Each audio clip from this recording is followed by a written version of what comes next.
Hallo maatjies, hallo my liefies. Ek gaan nou vir julle wys hoe om 'n glas te maak. Kyk hier, hier is 'n glas. En kan water daarin gooi en dan kan jy lekker drink. Lekker.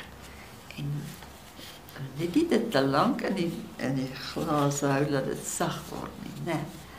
Goed, ek gaan nou vir julle wys om die glas te maak. Ons vat weer vierkantige papier en dan vou ons in die hoekie daar en dan maak ons hom mooi. En dan hierdie kant vou ons so oor en ons vou nie heeltemal nie. Daar kom daar vas en dan maak ek 'n merkie hier. Sien julle daar, ek het 'n merkie daar gemaak. En dan maak ek hom weer toe. En dan mooi daar so. Sien julle? En dan vou ek hierdie ene oor tot in daai hoekie. Assy. En nou hierdie ene oor. En daar sy.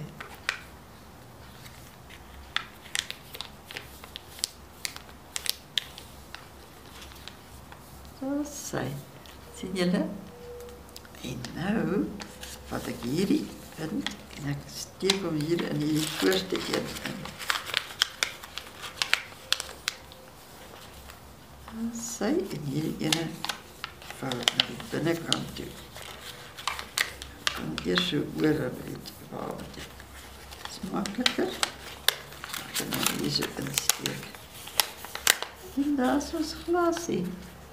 Ek gaan nou 'n bietjie water daarin gooi en dan gaan ek bietjie drink. Sien?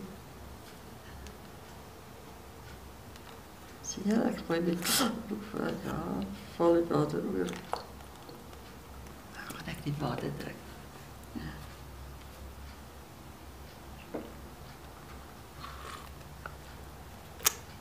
Dit was lekker. Dit was baie lekker. En sien my glasie het niks oorgekom nie. Ek kon lekker drink. Moet net nie die water te lank daarin hou nie, né? Daar sê my maatjies. Julle moet lekker speel hoor. Julle dogtertjies kan vir hulle poppies klein glasies maak en dan vir elke poppie ene en dan kan die poppies te drink. Lekker speel my ou maatjies. Tata. Tata my maatjies. Tata my liefies. Tata.